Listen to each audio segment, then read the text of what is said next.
Okay.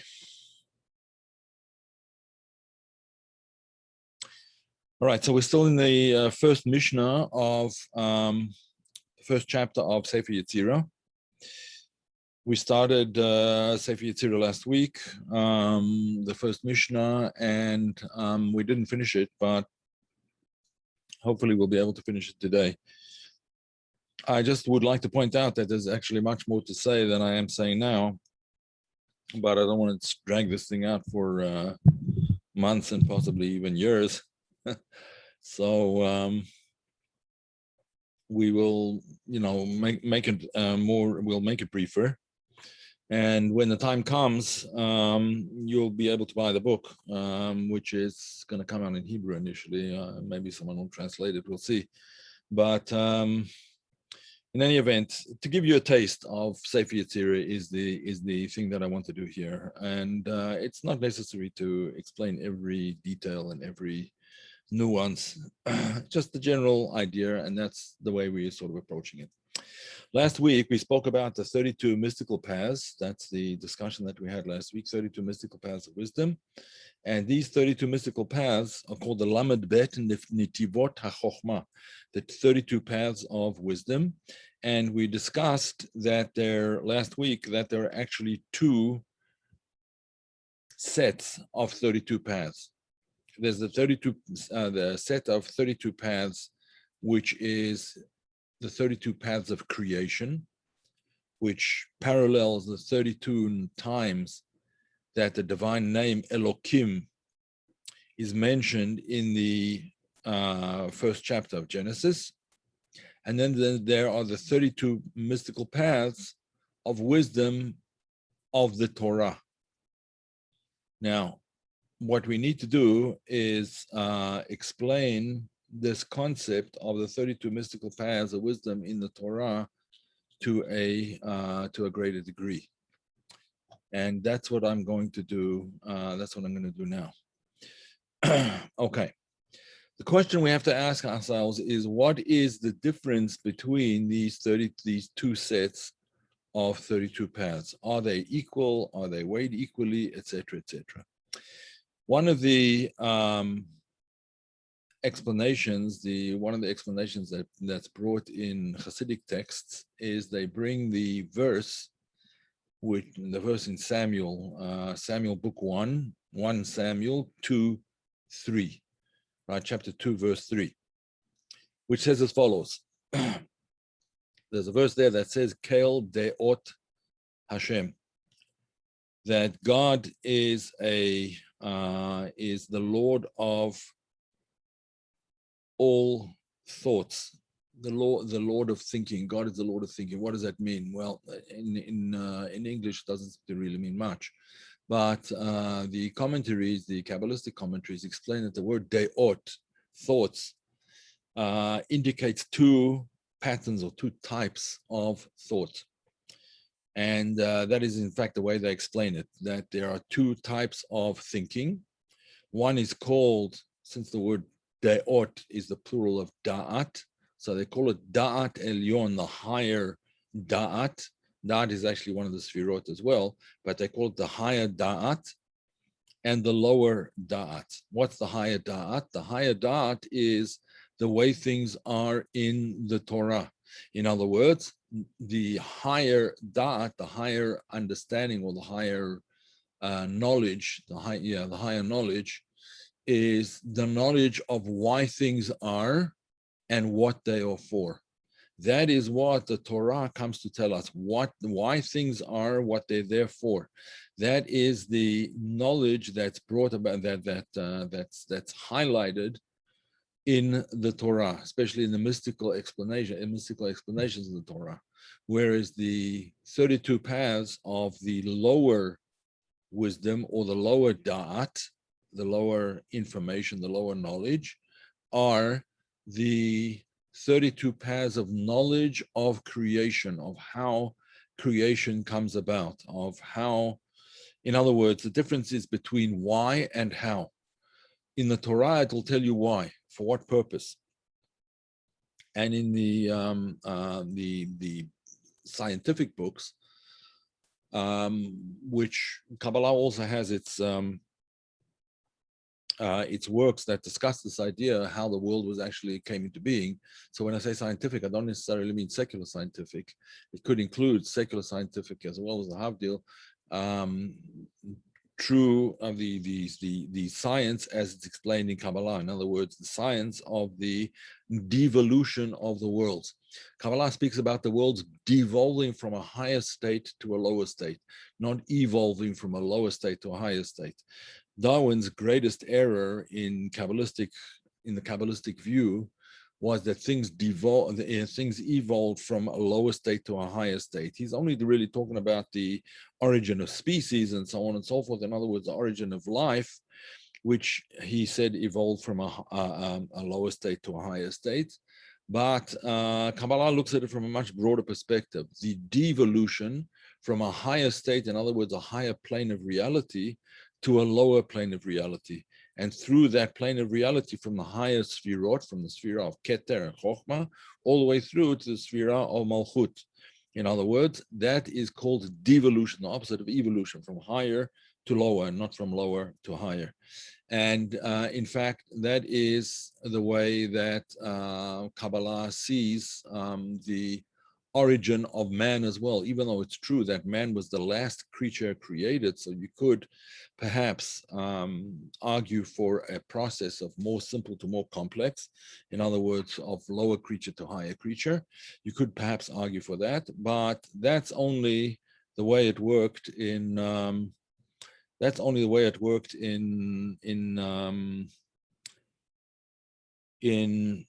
the recording of the creation, but not in the purpose thereof.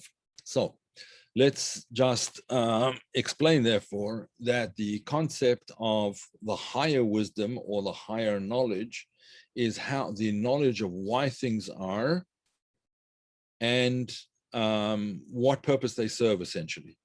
Whereas the lower knowledge is the wisdom or the knowledge of how things came to be. How things came to be. To put it more succinctly, perhaps, higher knowledge, Dat Elyon, is what brings the knowledge and the feeling of the awareness, let's put it that way, of there is nothing besides God, and bringing that down into the reality of a person's own experience in this world. But the 32 paths of creation are paths of, are essentially hidden paths, concealed paths, discussing and delineating how the physical worlds, or all of the worlds essentially, work. Okay. Therefore, you'll find in Kabbalistic works that that's called the Chochmah, the wisdom of the Torah, and the wisdom of the wisdom really of creation, the wisdom of Torah and the wisdom of creation, or the wisdom of Torah and the wisdom of Maaseh Breshit, the work of creation. Okay. The Zohar then has, the Zohar and the Midrash as well, have a very interesting understanding of how this works and what exactly goes on. In other words, what's the relationship between these two sets of 32 paths of wisdom? And the Zohar says like this. There's a verse that talks about one of the gifts that the princes brought to the dedication of the tabernacle. The princes, each tribe had its prince. And what they did was each one brought a certain gift. The truth is that they all brought the identical gift, but they brought it with different, each one brought it with different intentions. Each of the 12 tribes, the princes of the tribes, when they gave their gift to the dedication of the temple, of the tabernacle, each one had a different idea in mind, a different, what's called a different kavanah, a different mystical intention. When he, therefore, even though they're identical in physical terms, they're not identical in spiritual terms. All of them brought a certain measure of incense that weighed 10 shekels. I spoke about this last time actually, but I just want to emphasize a certain point here. Each one of them brought a spoon, a golden spoon filled with incense, and that weighed 10 shekels. So the verse states, asara, asara, kaf, each pan of the scale, because that's how they would measure things in the old days. They would have a known weight, and then they would measure it against an unknown weight, and they would be able to see how, if it weighed 1 pound, 2 pounds, etc., because they knew the weight of the object that went in the second pan. So in order to make sure that these were properly, that these gifts were exactly equal, so they weighed them. And each spoon, each golden spoon with its incense in it, weighed 10. So asara asara kaf, each of them weighed 10. The Zohar goes on to explain that that means that the 10 utterances through which the world was created and the 10 commandments start off in perfect balance. What that means is that the way the world works and what it works for, the reason for its existence, in other words, are in perfect balance. And of course, unfortunately, some of the time, things get out of balance. And when things get out of balance, then they have to be rebalanced. And part of the study of Kabbalah is exactly about that idea of rebalancing things and bringing them into proper proper balance. I guess you would say that's the best way to say it. Okay. Now, there's one further thing, that when we talk about the higher 32 paths and the lower 32 paths, the Zohar again states as follows, that the 32 lower paths were actually created from the 32 higher paths. The 32 higher paths. The statement in the Zohar is as follows: God looked into the Torah and he created the world. In other words, the Torah is the blueprint for the world.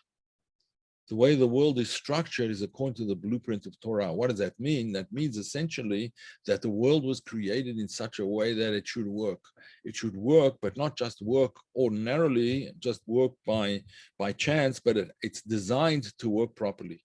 Unfortunately, it gets out of sync, as I mentioned, because of incorrect action. And incorrect thoughts and incorrect beliefs and so on and so forth. But nevertheless, it's designed in such a way that it can be brought back into balance fairly easily with the right knowledge behind it. So that's the idea of the inner structure of the world is essentially already in the spiritual realms. And very often what the great Kabbalists, the Baal Shem Tov, for example, Ramashim Bar Yochai, those are the Zohar, the Arizal, it was the Arizal's Hilula today, the day of his passing was today. So it's a very special day from that point of view. In any event, these great, and there were many others, I'm just pointing out a few of the Kabbalistic ones, of course, the prophets as well, they were able to bring the world back into sync with their origin in the 10 commandments.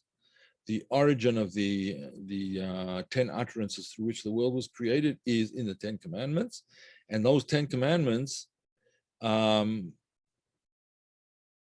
world can be brought back into sync with those 10 commandments by doing certain things in the world of the Torah, not necessarily in the physical world itself. But anyway, that's sort of getting into the more practical side of Kabbalistic endeavor, which I'm not sure that we should get into over here. All right.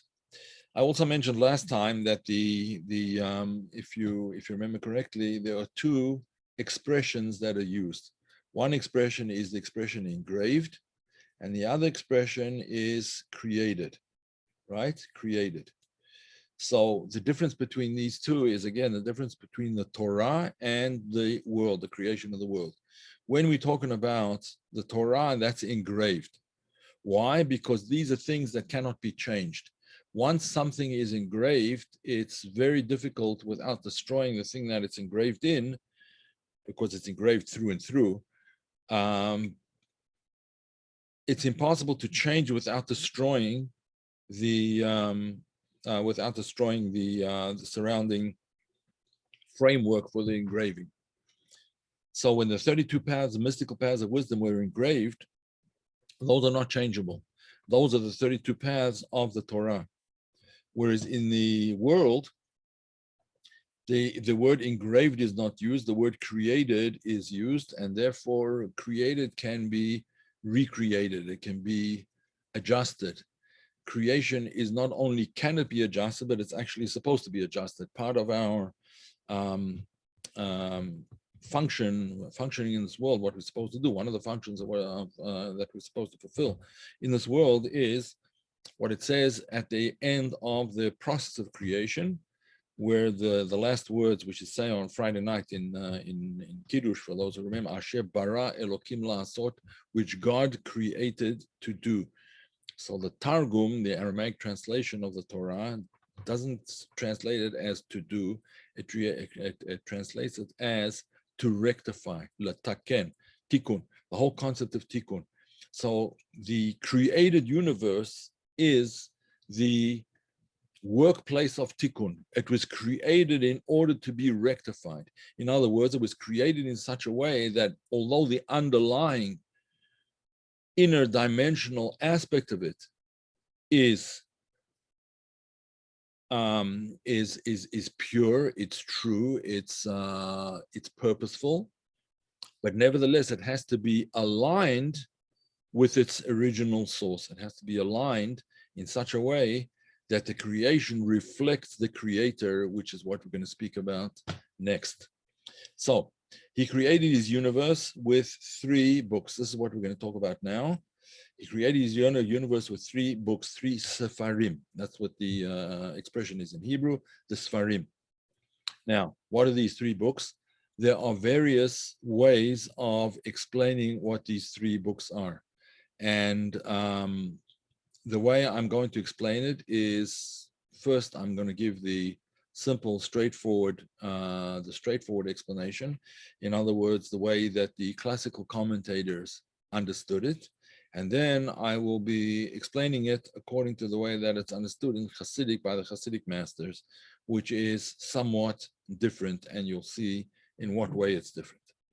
So he created his universe with 3 Sfarim, 3 books, with text, with number, and with communication. Text is Sefer, text is Sefer, number Sefer, and communication Sipur. Okay, now what is this talking about? What's the idea here? Well, the idea is that essentially if we look at creation itself, if you look at the world around us, how do scientists, let's look at it from the scientific point of view, how do scientists understand the world? What's their modus operandi? How do they operate in trying to come to an understanding of how the world came to be? So one of their obvious modes is that they have the concept of describing the thing, describing what it is, right? Describing it. Describing it is the concept of text, right? The description of a thing. Now, obviously, the description of a thing is going to be what you would call, it's going to be what you would call in Hebrew, chitzoniyut. It's the outer form of something. The description of something is not necessarily what it is. I'll just give you an example. It used to be that magnetism, before it was understood that magnetism was an electrical phenomenon, so it was understood in the old days that magnetism was some kind of fluid that was contained within objects, and this fluid was sort of attracted towards other fluids that that also had this magnetic property. Similarly, mental illnesses were understood as demons and things like that. So the explanation of things is not necessarily what it is. An explanation is just our attempt to describe what it is that we see and perhaps to understand it. But that is the entire concept of text. Text is what tells us the description of the object, the outer description, the way it appears to us. Now, I mentioned, I think in one of the other classes, not in the Sefer Yetzirah class, but one of the other classes, that obviously text is comprised of words and letters, and the letters in Hebrew were actually, according to some, perhaps not according to everybody, but it seems to me that it's according to everybody, that the Hebrew alphabet was the first real alphabet. Prior to that, there was hieroglyphics and various other alphabets that were based on what you see. In other words, there's some kind of pictorial representation, either a pictorial representation or some kind of symbolic representation of what it is that you were seeing. So, for example, a bird, let's say, would represent the concept of moving through the heavens in flight. Now, all of the hieroglyphic alphabets, whichever ones they are all based on the same principle, that you make a picture or a symbol of what it is that you see. The Hebrew alphabet is the first one that came along that makes a representation of what you hear, not what you see. In other words, the way we communicate with other people by speaking to other people, we speak to each other, was not represented in the hieroglyphic alphabets. The communication, the most common form of communication between human beings was not actually communicated in writing in any form. What was communicated was what you saw, but not your words. Along came the Hebrew alphabet, and this was divinely inspired according to our sages. And the Hebrew alphabet presents a whole new way of looking at things. What's important now is not what you see, but how you communicate with each other.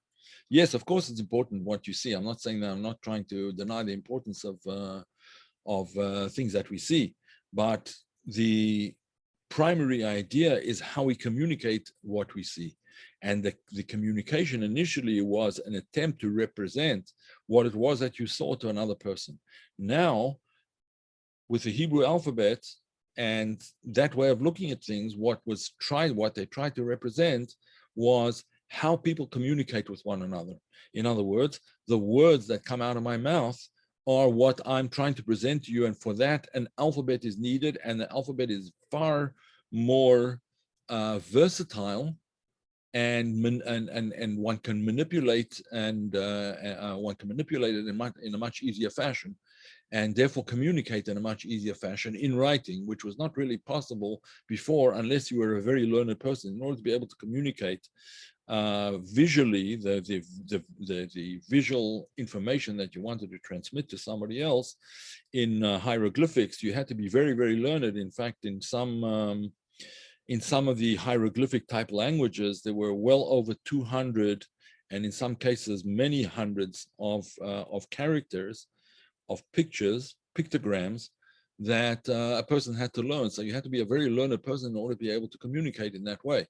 But with the Hebrew alphabet, you only need 22 letters because that's the 22 sounds that the mouth makes. Right? B, V, M, P, and so on and so forth. All of these sounds that the mouth can make are all represented in the Hebrew alphabet with a single letter. And then, of course, in the combinations, the 22 vowel sound, the 22 sounds that the mouth makes can be now transposed also into any language. because it doesn't really matter what the language is. You can use the same representations of the sounds to combine a word, let's say a word in English, let's say word, right, which we would spell W-O-R-D, but that could also be spelled in Hebrew. We're using Hebrew letters, but the main point is that it's the letters represent the sound. Whether it's Hebrew letters, it's other letters, it represents the 22 sounds that the mouth makes, right? Okay. So, therefore, the first and most important concept here that the Sefer Yetzirah is pointing out, according to this interpretation, is that there's a concept of text, a concept of certain individual blocks of letters that form words that are put together to form a text which transmits a message. That's what text is all about. At the same time, it's important to understand that not only is there the idea of communication, of communication through text, but there's also understanding things via their number. In other words, things have a certain weight, or you have a certain number of them. I own 3 of them, or I want to sell you 5 of them, whatever it might happen to be. So number is also an important part of the concept of creation. Before the physical world was created, everything was completely homogeneous. All there was the infinite divine light. That's all there was. There was only one. Before one, what? In fact, the Sefer Yetzirah asks later on, before one, what can you count? Right? Before one, what can you count? Why can you not count anything? Because it's impossible to count unless things are limited and separated from one another. You can't count if everything is one thing. If everything is one, then it's not, the number 1 doesn't apply, because the number 2 doesn't apply either, right? Because there's no sequence of numbers, therefore the number 1 doesn't even doesn't really have a complete meaning. 1 there doesn't mean one number, it means one unified, right? There's unification, there's unity. So so number therefore is a property of the physical world that is, there's a question in the chat, it looks like. Yeah, 0 doesn't, because there's something undivided. Yeah, okay.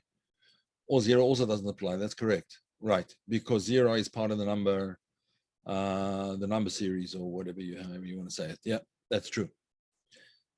So that's the concept of number. And only when things are divided from one another do you get the concept of number, right? And you also get the concept of 0, because 0 is just simply the absence of where this thing was before. It's not here now. So what do I have left? 0, nothing, right? But the nothingness that existed before wasn't nothingness in the sense of there was something here, now there's nothing. It's nothingness in the sense that it hasn't been manifested in a physical form yet. Okay, good. And then there is the concept of communication, of sipur, right? Sipur takes the unfolding of text into history, into time. And that is what that's what sipur is all about. Sipur, story, a story unfolds from beginning to end. If you start a story in the middle, it doesn't usually make much sense. But if you follow the story from beginning to end, usually there is some kind of, even if you only figure out the sequence at the end, but there's usually some kind of sequence. This leads to that, and that leads to another thing, and so on and so forth. In other words, the way creation unfolds, that would be called the sipur, the communication, the story of creation. In other words, the way something unfolds and brings us, in the end, some kind of conclusion, conclusion. Okay, so that is the way that the classical interpretation of these 3 Sfarim works. However, in Hasidic terminology, or the Hasidic understanding of it, is that this, let me just explain why this is. Let me just get a whiteboard here very briefly, and I'll show you how it works. All right, the 3 letters that we're talking about because the letters are written, generally letters are written in the Torah without vowels, right? They're written without vowels. There's only one letter that's sometimes a vowel. But anyway, this is how it would normally be written, right? These three letters could be written as, they could be written as Sefer, right? Sefer means a book. It could be written as, just undo, all right, we have to undo. It could be written as Sipur. Yes, Sipur. It could be written as, it could be written as Safar. Safar, meaning number, like from the word mispar in Hebrew. It could also be written as, I didn't discuss this one, but it could also be written as sfor, right? Sfor. Sfor means a border. The border means the limitation, the divisions between things, sfor. However, the Hasidic interpretation reads this as reads this as, first of all, Sefer, and then Sefer, which we just discussed, and then Sipur. Sefer, for those who read Hebrew, Sefer, and then Sipur.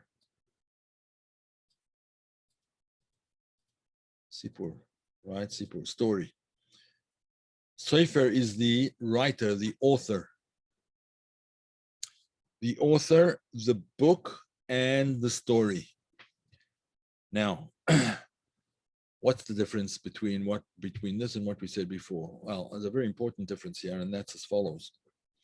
In the previous way of explaining it, when we just when we said it as let's stop the share for a minute. Go back to here.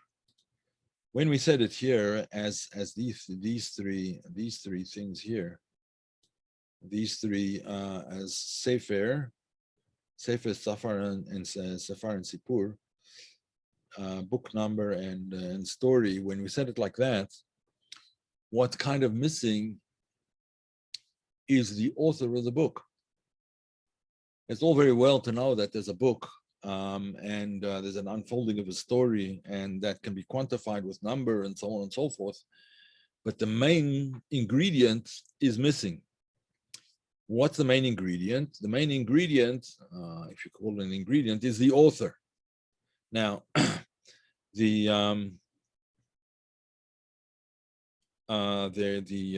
Zohar and various other mystical works, in explaining this idea, explain as follows.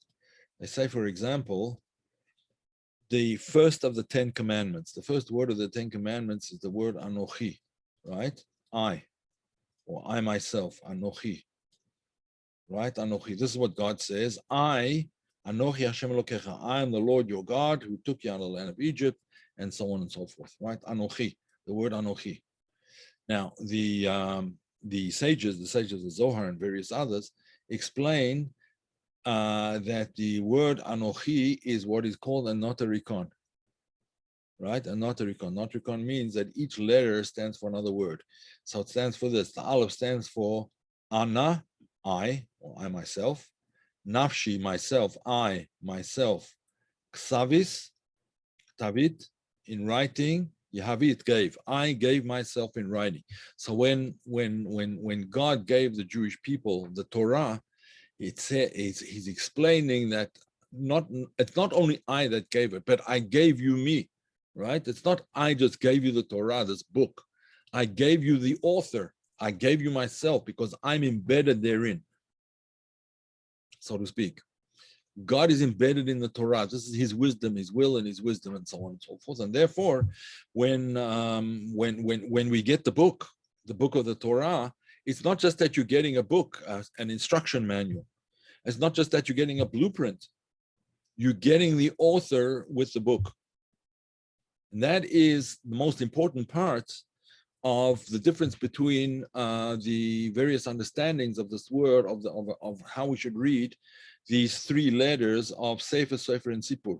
right? Should we read it as Sefer or simply Sefer?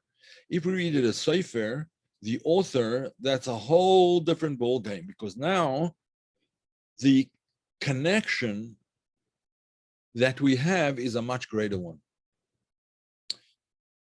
It's not only that we have to follow the instruction manual and then we'll get some connection. Anytime we look into the instruction manual, i.e. the Torah, we have that connection automatically.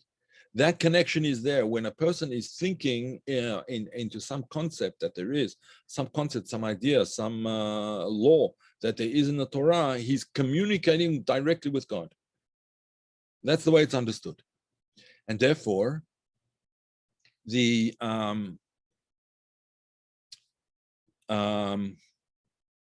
relationship is a far deeper one than if we explain it the other way.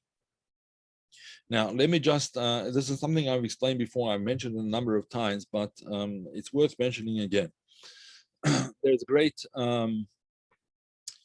teacher. He was a great, he was actually a disciple of the famous Hasidic rabbi named Shneur Zalman Liadi, the author of the Tanya. So this person whom I'm talking about, his name is Yitzhak Isaac Mihamel. Yitzhak Isaac, or Isaac, Rabbi Isaac of Homel. Homel is a little town somewhere in Russia. He wrote a very important book in which he describes the process of the unfolding of divine knowledge, essentially the process of the unfolding of Kabbalistic teachings. The teachings began all the way back in the beginning, from the time that Adam was created, essentially. All of this wisdom was passed on from Adam and then from Shet and Enosh and so on and so forth, and Hanoch, until you get Abraham and Isaac and Jacob and so on. All this knowledge was passed down through all of the generations. And much of it was mystical knowledge, but this mystical knowledge was passed down through the time of the Zohar, and eventually it was recorded primarily by someone named Rabbi Moshe Cordovero, the Ramak, Rabbi Moshe Cordovero. He explained in his work, which is called The Paradise, the development, as we explained before, what's called the devolution of all the worlds. He explains that, and he explains that in great at great length, and in fact, the whole book explains basically this idea. So his focus was on developmental, or the descent of the worlds from higher to lower. Along came the Arizal, the following generation, and he had a whole new innovative approach to things, and his innovative approach was, what's important is not only the development, but built on the development is then the possibility of interaction between the various dynamic spiritual forces that exist within creation. And that dynamic interaction is of, according to the way he explained it, of much greater consequence than simply the outer form, because now we know what to do with it. We know how to relate much better to it. If it's just a matter of history, if it's just a matter of development, okay, that's fine. Some people are attracted to history, but if there's more to it than just history, if it's sort of a dynamic psychology that's going on, an interaction, psychological interaction, so to speak, that are going on between various spiritual forces and various spiritual entities, and so on. When I say spiritual forces, I don't mean angels and devils and things. I just mean spiritual forces like Chochmah and Bina, right? And Zera Anpin and Malchut, or Abba and Ima, Zera Anpin and Malchut. This is terminology that's used in Kabbalah. So he described that, and he explained that, and the interaction between them, the interactions between them are called zivugim. These are interactions which are reflected in human interactions as well. And the closest interaction is called a yichud or a zivug. A zivug means a coupling together. So the various sfirot couple together and form a third entity, or form a single entity out of two opposing or disparate entities, they form a third unified entity. And so he discussed that, and he discussed at great length, and what to do with it, and how to understand it, and how to utilize it in the proper way, and so on and so forth. Along came the Baal Shem Tov, and the Baal Shem Tov showed a completely new approach, transcending all of these other ones. And that new approach was to relate everything back to God in his transcendent state before the creation. In other words, says the Baal Shem Tov, the way of understanding it is not just his shtalshalut, the chaining down of being, which the Ramak explained, hitlavshut, the interaction and the clothing within one another of the partzufim, the various forms of spiritual powers, but to understand the concept of hashra'ah, the indwelling or the upon dwelling, let's call it, of godliness as it dwells upon all of existence. And that's what he focused on. So therefore, when we come to the Sefer Yetzirah and we talk about the Sefer, the author, that's what the Hasidic masters are trying to bring into the picture, which was missing from the picture in the original explanation. They're trying to bring in the author rather than simply the book that he authored.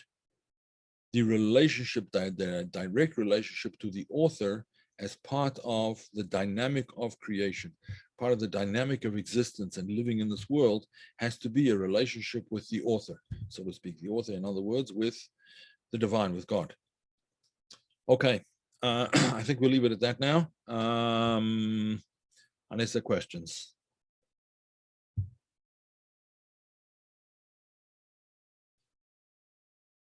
Questions, anybody? You can write questions in the chat. All right, there don't seem to be a lot of questions, so I'll leave it at that. All right, next week, you're very welcome. What about the reverse of the Sfirot? I'm not sure what you mean by the reverse. The Sitra Achra side, yeah, they are. It also has a spiritual structure, and it also has a purpose. But we try, at least coming from the Hasidic point of view, as I do, we try and avoid speaking too much about that, because delving into they call it in colloquial terminology, they call it delving into the schmutz, delving into the garbage. Yes, you can find out a lot from the garbage, but it's much better to delve into the positive, and you could find out even more than from delving into the garbage. So we try and avoid that. When it's necessary, we discuss it. But what Hagos was asking is what about the other side, the opposite side of holiness? How do we deal with the opposite of holiness, and where does that come in? Well, where it comes in essentially is that it's the opposite. It doesn't have any existence of itself. It only has its existence in terms of opposition, being the opposite of what of good. Evil is not an entity that exists in and of itself. It's an entity that exists by way of comparison. Yes, it can come to exist. Evil does exist, and it can become manifested. And unfortunately, it does become manifested, as we all know. But in essence, it doesn't have any existence. And even the existence of evil is self-destructive. Therefore, its existence is certainly not a permanent thing. In the future, all evil will be wiped off the face of the earth. There will not be any concept of evil anymore. And this is all in the prophecies of all the prophets. So therefore, it would probably not be of tremendous benefit to go into the other side of things. Focusing on the positive side of things is definitely much more beneficial. First of all, it's much more uplifting. Second of all, you don't dirty your soul because it's impossible to deal with the garbage without starting to smell yourself and getting dirty and so on. And thirdly, it's a lot more fun to delve into the positive than the negative, because when you do delve into the negative, if you have to, for whatever reason, sometimes it is necessary. But if one does delve into it, you find it's very, very depressing. Very depressing. Okay. Yeah. The Hasidic masters took the author position that is dressed in the Sefer Yetzirah, yes, from the Baal Shem Tov forward. So what was the focus prior to the Baal Shem Tov? The book, yes. The book was the primary focus. I couldn't say it was, I shouldn't say it was the exclusive focus, because of course, amongst the luminaries of the various generations, there were people like the Maharal of Prague, for example, who did take very much of what would be called today a Hasidic approach, but before the time of the Baal Shem Tov. And so the primary thing then was the book. And if you have a look into works which exhort a person to better behavior and to become a better person, so there's a tremendous emphasis on the book, on studying the books. Now, amongst Hasidic masters, there's no less of an emphasis on studying the books, but the purpose of studying the book is not to know the book. The purpose of studying the book is to know the master, the author. And so the emphasis is somewhat of a different one. Yep. You're welcome, Paula. All right. We'll call it a day. Good.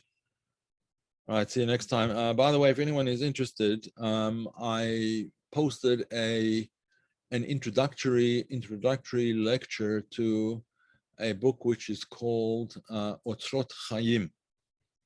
Otzrot Chaim, which is one of the fundamental works of Rabbi Chaim Vital in writing down. He was the person that wrote down the teachings of the Arizal, and I gave an introductory lecture, which was very kindly sponsored by a lady known as Miriam, who I think probably wants to remain anonymous, but I'll just call her Miriam. And she wants a few lectures in that, and so I'm going to give a few lectures. It's on the same YouTube channel, Kabbalah Decoded. That's youtube.com/c/Kabbalah Decoded. You'll see it there, but it's in the Otzrot Chaim. It's only like an 18-minute introduction. It's not very in depth, but it does give some understanding of things. Some of these concepts that I just mentioned as well. Okay, so anyone who's interested can just go there, and you'll be able to see. And I'll post a few more. I probably won't do live lectures on it, but I will do hopefully several more pre-recorded lectures. Okay, everybody. Good night, and see you next time around. Spell the name of my site on YouTube, and well, it's here we go. It's Kabbalah Decoded. If you want it's youtube.com/c/Kabbalah Decoded. That's right. youtube.com. Yeah, Kabbalah Decoded. Yeah, that's it. That's the YouTube place where you'll find it. Or you can simply go to KabbalahDecoded.com. It's my website, which I don't do a tremendous amount over there, but where do you look for the name? You'll see it there. You'll see it's on the front page. It's on my channel, so you'll see it there. Otzrot Chaim. All right, everybody. Have a good night. And for those of you who will be fasting on Sunday, have an easy fast. See ya. You're welcome.